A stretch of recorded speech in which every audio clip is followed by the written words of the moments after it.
এখন শেখ হাসিনা নাই, সর্বত্র শেখ হাসিনার বদনাম, তার পক্ষে কোনো কথা বলা যাবে না। এই যে আমাদের স্রোতে গা ভাসানোর একটা অভ্যাস, এই অভ্যাসটা যতদিন না যাবে ততদিন তো সারা দেশের আমরা নিজের চোখে দেখতে পারবো না, দলের চোখে দেখতে হবে এবং ওই জোয়ারের পানির মতো দেখতে হবে। জোয়ার যেদিকে যায় সেদিকেই দেখতে হবে, হঠাৎ আর দেখতে পাবো না। জীবন গেলেও আমার আপত্তি নাই, আমার সাদা সাদা কালোরে কালো বলি। অনেকে আমাকে বলেন আজকে যারা সরকারি কর্মকর্তা হয়েছেন তারা বলেন যে আপনি 6 তারিখ ছিলেন আমাদের সাথে, পরদিন হয়ে গেলেন খুনিদের সাথে। আমি বললাম যে না, তোমাদের সাথে ছিলাম না, তোমরা আমার সাথে ছিলে সাবসিকুয়েন্ট, এবং তোমরা ছিলে আমার সাথে সাবসিকুয়েন্টলি, এবং আজকে আমি সেই আমার অবস্থানে ঠিকই আছি।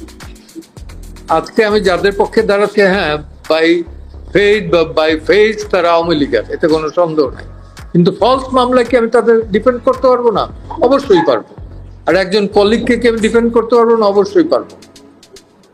সেই জায়গা থেকে আমি দাঁড়িয়েছি।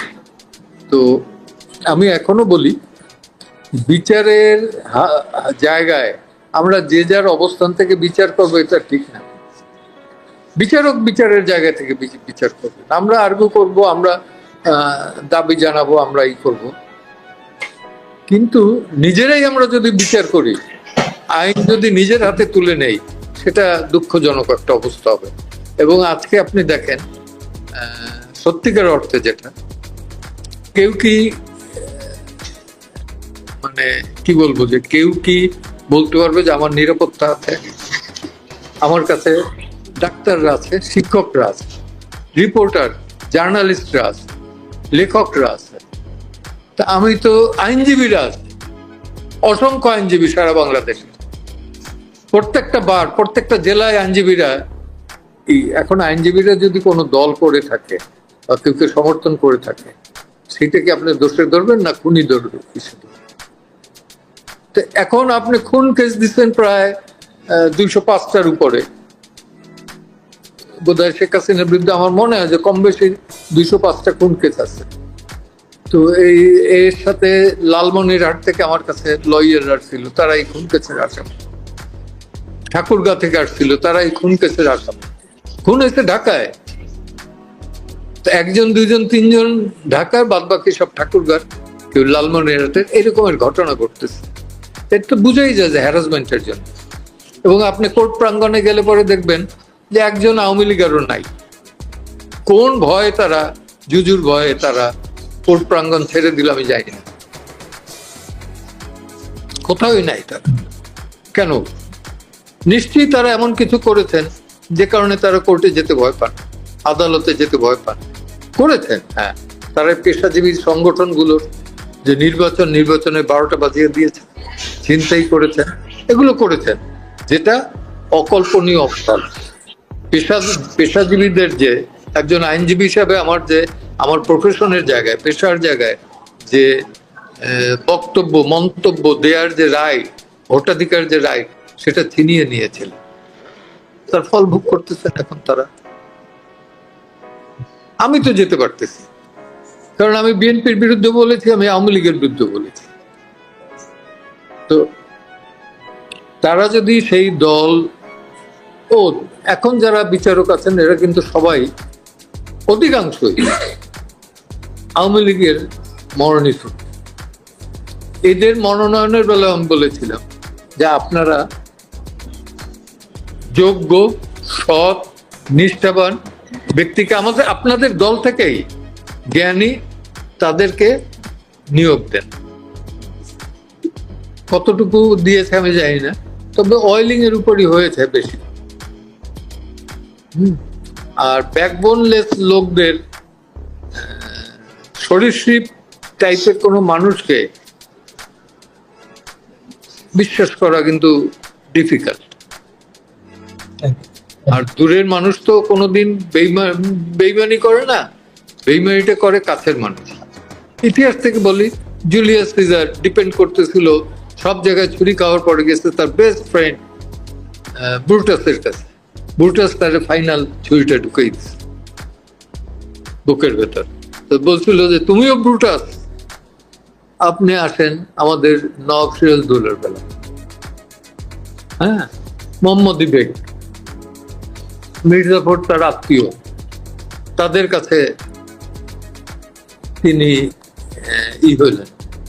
আপনি আসেন বঙ্গবন্ধু, তাজউদ্দিন সাহেবকে তিনি বাদ দিলেন, যিনি ৭১-এর যুদ্ধের বলা যায় সিপাহ সালার, তাকে বাদ দিচ্ছেন, দিয়ে কাকে কাছে টানলেন? মোশতাক, খন্দকার মোশতাক, যিনি বঙ্গবন্ধুর মারা যাওয়ার পরে কবরে নেমে গড়াগড়ি খাচ্ছিলেন এবং গড়াগড়ি খাচ্ছিলেন। এখন আমরা পছন্দ করি গড়াগড়ি খাওয়া লোকদের, পায়ের জুতো চাটা লোকদের, এবং তার ফলাফল যা হওয়ার তাই হয়। আপনার পরিচিত এনিমি সে কোনোদিন আপনার ক্ষতি করতে পারবে না, যেটা পারে সেটা দূর থেকেই করবে, সেটা রাজনৈতিকভাবে করবে বা তার ওই দৃষ্টিভঙ্গিতে করবে, কিন্তু সরাসরি ক্ষতি করতে পারবে না। বিশ্বাসঘাতক হয় কিন্তু নিজের ঘনিষ্ঠ জনের কাছ থেকে। এদের যে এই চরিত্রহীন আমরা আসলে সারা দেশের রাজনীতিটা কিন্তু একটা চরিত্রহীন রাজনীতির ভেতর আমরা আছি। এটা শুনলে খারাপ শোনায়, কিন্তু রাজনৈতিক চরিত্র বলতে যেটা বোঝায় এটা আমরা অনেক আগে হারিয়ে ফেলেছি, সব দলই, not even major two parties, including the right fundamentalist.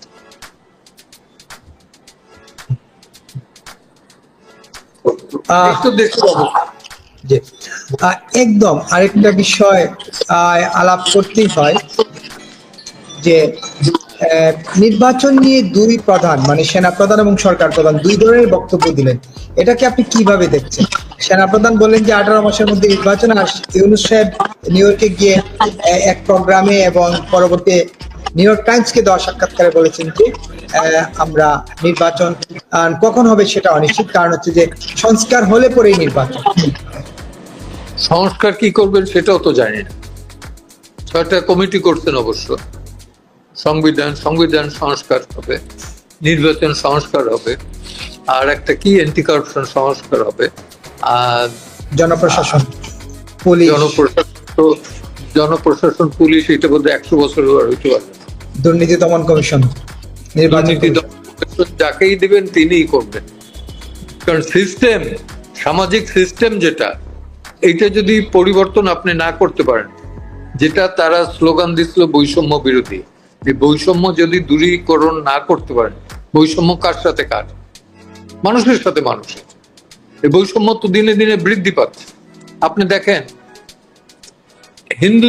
Hindu মুসলিম যে সম্পর্ক, সেটা বৃদ্ধি পেয়েছে না? সম্পর্কের অবনতি ঘটছে না? অবনতি ঘটছে। দোষ দিবেন ভারতের, আর আমি সাধু, এই তো। তো যতদিন সাধু থাকা যায় ততদিন ভালো, কিন্তু তা না। এইটা আজকে হোক কালকে হোক ইউনূস সাহেবকে নির্বাচন দিতে হবে, অথবা তাকেও আবার গ্লানি নিয়ে দেশত্যাগ করতে হবে। পলায়ন আমি বলবো না, দেশত্যাগ করতে হবে।